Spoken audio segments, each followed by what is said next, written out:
If salvation is a free gift, then why has it cost us so much? You joined the church because you were hungry for real connection. They promised you that it was a place of life and life more abundantly. They told you that where the Spirit of the Lord is, there is liberty. But from the moment you extended the right arm of fellowship, it begins robbing you and entire communities blind. In this video, we're tearing into the 10 hidden drains in church culture, from empathy and trust to autonomy and innovation that quietly suck the life out of you. I'll show you how to spot each leak and flip the script so you can reclaim your compassion, creativity, and critical edge and build communities that actually rise. Drain number 1, the empathy drain. True empathy grows from genuine understanding of another's experience. But when doctrine defines everyone as sinful, wicked, or deceitful, there's little incentive to truly listen. In church cultures that elevate coded compassion over real connection, empathy becomes a performance rather than a bridge between human hearts. Let's talk about what happens. Scripted compassion. Canned prayers and memorized comforting verses replace listening to real stories. Box-checking kindness.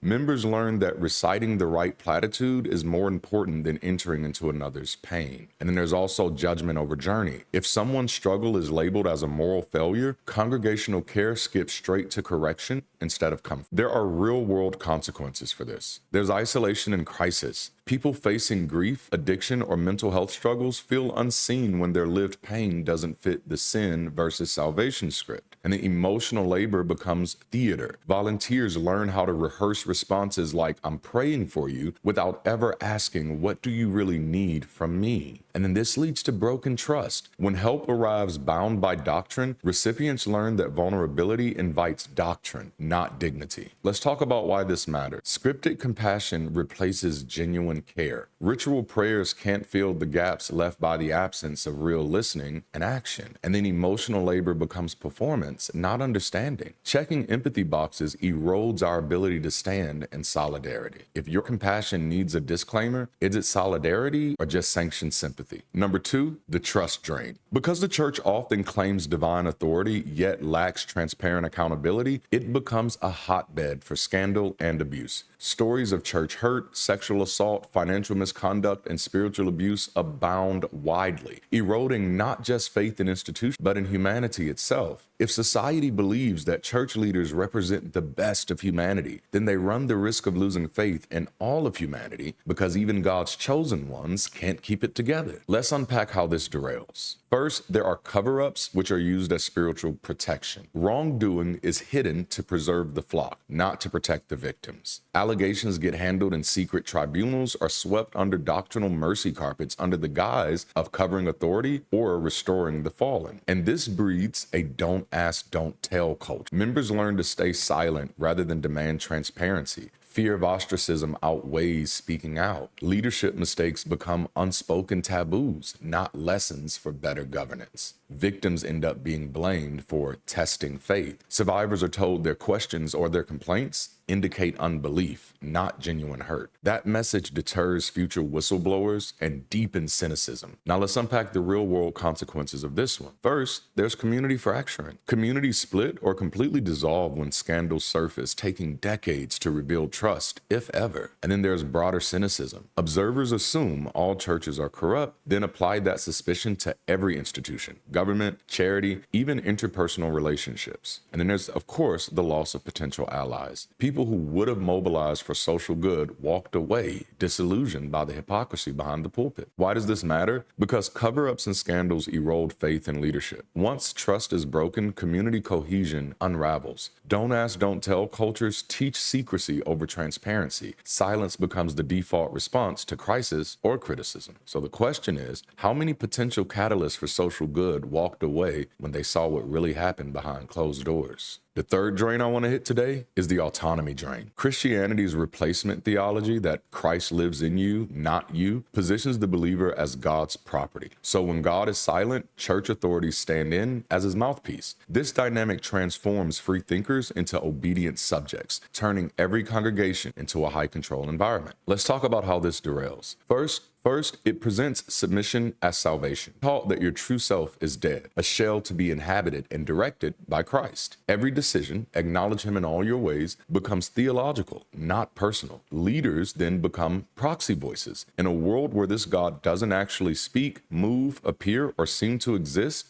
That God's silence, pastors, elders, or denominational committees claim divine authority, often in your very personal life. Disagreement or independent action can then be cast as sinful autonomy because it is no longer supposed to be you who live, but Christ who lives in you. This leads to agency atrophy. Personal judgment atrophies. Members look to sermons or Bible study notes before trusting their own moral compass. And then, of course, initiative stalls. People wait for permission rather than act on real-world needs. They now require a burning bush just to help someone. So let's unpack the real-world consequences here. Important choices, career moves, marriage, charitable priorities get routed through small group consensus or elder approval. Paralysis of purpose. Potential change makers refuse to launch ventures unless the spirit signs off, trapping social innovation in mythological limbo. And then vulnerability to abuse. When authority is always right, whistleblowers risk ostracism. Predators get to hide behind "God told me" rhetoric. Let's talk about why this matters. Decision-making shifts from the individual to a hierarchy of elders, committees, or some denominational edicts. Personal agency atrophies. People look for permission rather than trusting their own moral compass. And then it's like learning how to swim by holding on to your whole life. You never trust that you can float. If Christ owns you, then whose life are you really living? Let's talk about point number 4, the critical thinking drain. In an environment where skepticism is scorned and superstition is rewarded, entire families lose their ability to question, test, and apply the scientific method to their whole lives. Yet believing without evidence is perhaps the greatest enabler of human atrocity. Let's unpack how this derails. Number 1, inquiry equals heresy. Questions are labeled unfaithful, so people learn to silence doubt rather than to explore it. They actually learn to fear their own questions. This leads to mantra over method. Magical thinking is applauded. Practical reasoning and problem-solving tools get relegated to the sidelines as inferior, or worse, thrown out altogether as carnal or demonic. This creates a generational disconnect. Children grow up with no training in skepticism or critical engagement, cut off from the very methods that guard against mass delusion. So let's hit these real-world consequences. This creates unchecked narratives. Conspiracies and charismatic abuses flourish when no one asks, can you prove that? This also creates policy pitfalls. From dangerous healing rituals to climate denial science, communities accept harmful practices under blind trust. And why this matters? Because many congregations equate inquiry with unbelief, shutting down the engine of innovation and discernment. Faith often elevates mystery above measurable facts, teaching us to trade our minds for mantras. If doubt feels like betrayal, what horrors are we sanctifying in the name of faith? This leads to a very important drain that doesn't get spoke of a lot, the innovation drain, point number 5. The church structure was based on a fellowship of free people collaborating toward a common good. Groups like these predate Christianity with a history of founding universities, hospitals, and libraries long before the modern state did. Today, much of that creative energy in churches is funneled exclusively into music production and stagecraft. If your mission is arts-centered, then great, but most churches still claim to be the engines of human uplift. Yet, no breakthrough systems, products, or service spring from their wall. Why? Because genuine innovation collides with the doctrine of divine orchestration. You either wait for God to move, or you try to recapture a golden past. Let's talk about how this derails. I've seen this lead to worship-only creativity. Budgets and talent gravitate toward even bigger production upgrades, lighting rigs, sound systems, you name it, while startup ideas for affordable housing or community tech labs are considered off-mission. This also contributes to divine passivity, where just waiting on God becomes the default strategy, shutting down any proposal that requires human initiative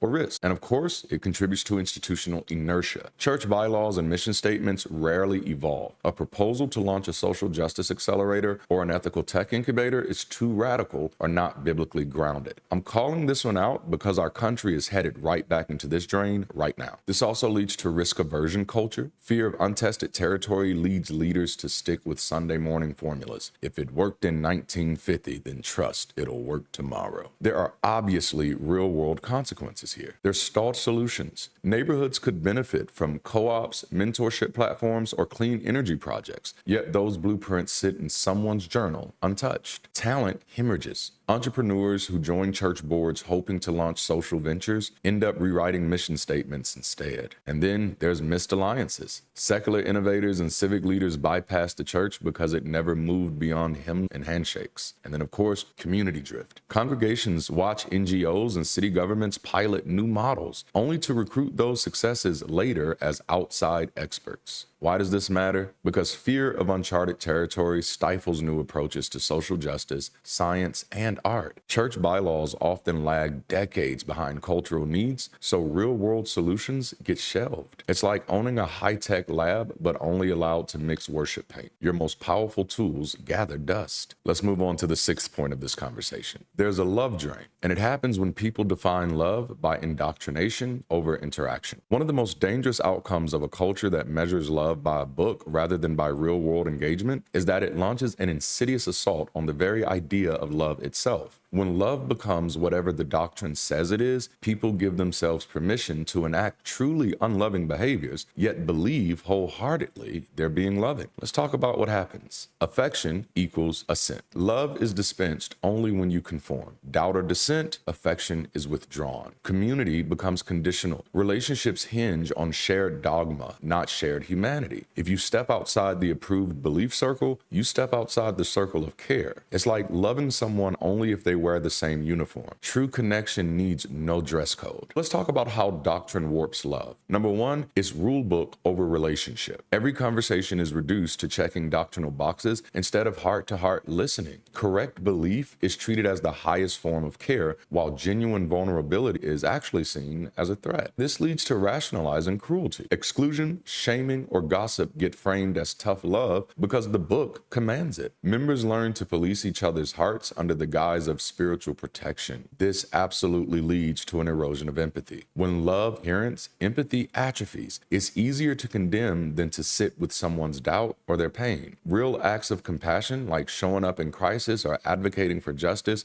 are sidelined if they don't map neatly onto the doctrines. So let's talk about the real world consequences. Families fracture when one insists that they are being loving while ignoring the real world harm they're actually causing. People in crises are offered platitudes. Just pray harder, everything will get better, God sees everything, instead of real support, because true care conflicts with dogma. And then communities that could organize shelters, counseling, or advocacy, they don't, because doctrinal fences shut out the very people most in need. Let's hit point number 7, the capacity drain. Most newcomers to church arrive brimming with confidence. I can make a difference. I have gifts to share. They're drawn by promises of purpose and community, eager to apply their talents for something bigger than themselves. But let's talk about how this derails. It immediately becomes doctrine over development. Messages like "you're weak without Christ" cast natural ability as sinful pride. Skill building like "take that course or hone that talent" is dismissed in favor of spiritual growth, which often translates to rote Bible memorization or weekly spiritual chores like speaking in tongues for 2 hours for no damn reason. Shame then becomes a motivator many times in these environments. Repeated "you're a sinner" refrains chip away at self-worth, replacing "I can" with "I can't," or maybe even "I shouldn't." Leaders celebrate self, wear yourself out for the kingdom, rather than stewarding strengths sustainably. And in these cases, burnout then becomes disguised as piety. Volunteers push past limits, believing more effort equals more grace. When exhaustion hits, they interpret it as a lack of faith instead of signaling a need for rest or skill realignment. The real-world consequences here is that a passionate organizer abandons project management certificates to focus on prayer and then wonders why she can't coordinate a program without chaos. Or an emerging public speaker ditches Toastmasters, convinced that only altar calls matter, yet watches his platform shrink as his skills atrophy. Communities lose out on flourishing artisans, educators, and entrepreneurs who surrender potential at the altar of spiritual humility. When your own community sees you as broken, why would you ever run toward your fullest potential? This wouldn't be a complete conversation if we didn't mention the financial drain. Point number 8. Every organization needs an economy to exist, and churches are no different. The tithe is no more than a tax system to sustain the existence of the organization. Most people know this on some level, and so I want to take a different approach with this one. Let's talk about why it feels righteous first. Church creates a sacred giving ethos. Tithing and offering are framed as spiritual disciplines. Giving becomes an act of faith, not finance. This is the slippery slope. And this is often combined with emotionally high big stakes. So there's big appeals like Mission Sunday,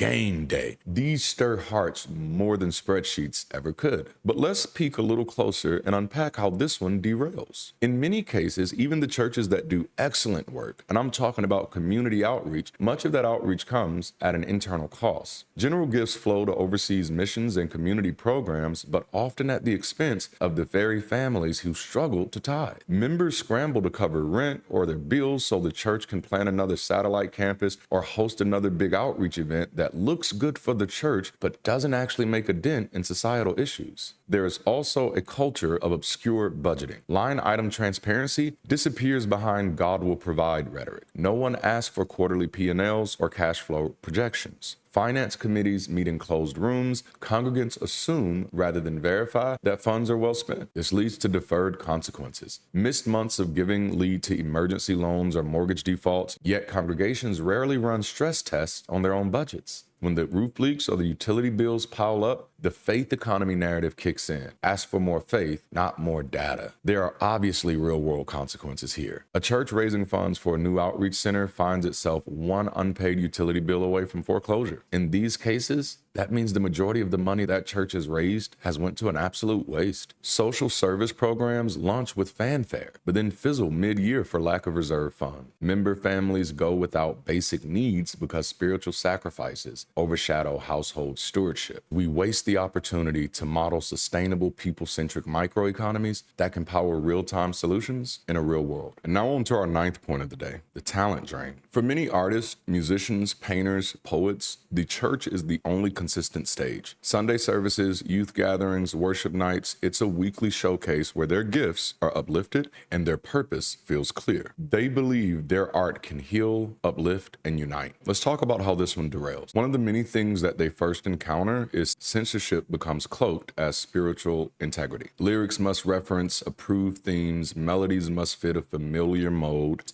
innovation to backseat to tradition. Most creatives in the church are immediately confronted by conformity by committee. Creative directors or worship teams vet every chord change or brushstroke. Is this too edgy, too ambiguous? And then there becomes a fear of rocking the boat, which leads artists to self-censor themselves, shrinking their vision to the lowest common denominator. I remember one of my praise leaders wanting to introduce Bob Marley's One Love to our Sunday roster, and some of the other team members immediately pushed back because they weren't sure if it was the right message for a church. The saddest thing that happens here is disillusionment and attrition. When your boldest and most compassionate idea is met with a raised eyebrow, you ask yourself, why even bother? Some give up community-driven art and shift to gigging when they can, and others abandon art altogether. Let's talk about the real-world consequences. A songwriter with a gift for social commentary ends up writing another generic praise chorus. A visual artist dreaming of community production settles for PowerPoint slides behind the pulpit. The humanist movement loses out on voices that could challenge injustice, spark dialogue, and build empathy through transformative art. And now for our last point of this conversation,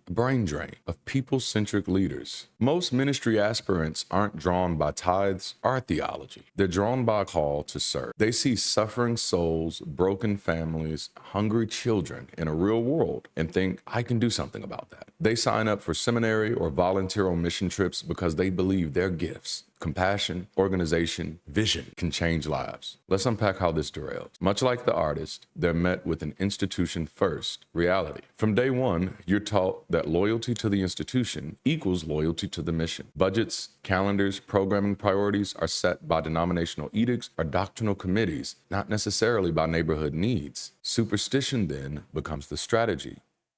Problems become spiritual, not structural. You learn to frame homelessness as a sin issue rather than a policy failure or a housing crisis. Resources get funneled into altar calls and revival meetings, which have a high emotional payoff but low systemic impact. In these contexts, questions get labeled as divisive. Asking, why are we running a canned virtue signal campaign instead of a sustainable food co-op, marks you as a troublemaker, not a visionary. True innovators either self-censor or leave to find other organizations that actually let them use their brains. There are definitely real-world consequences here. A leader who could have built a network of affordable housing ends up coordinating a single homeless breakfast once a year. A strategist who dreams of community-owned grocery co-ops ends up rewriting the same Sunday liturgy. The community misses out on scalable solutions while the institution maintains the illusion of doing good. If your greatest asset is your mind. Why spend it defending someone else's superstition? If salvation is supposed to be a free gift, why has it cost us so much? From the moment we join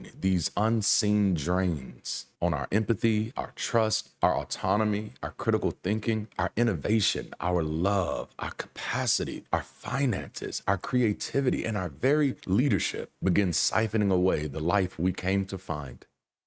But here's the turning point. Once you see the leaks, you can plug them. Start by naming the one drain you feel most. Maybe it's the trust drain that left you cynical, or the innovation drain that stifled your best ideas. Then take one concrete step today. Ask a real question instead of accepting a canned answer. Demand transparent accountability. Sketch out that community project you've been afraid to launch. Because true liberty isn't waiting on divine orchestration. It's reclaiming your own power to love deeply, think boldly, create freely, and serve strategically. Salvation may be a grift, but the work of rising, that's the gift that we give to ourselves. If you're enjoying these videos, consider becoming a patron supporter today to power a movement that is changing the world. If you're looking for helpful resources to help you take your deconstruction journey to the next level, check out the study guides and the workbooks that we have available on Windows Shop. We're creating the tools to shift from passive receivers of information to being active builders of knowledge so that people can reclaim their sense of self and contribution to our pale blue dot. As always, check out the videos on the screen for more conversation and the links in the description for more information. And until next time, keep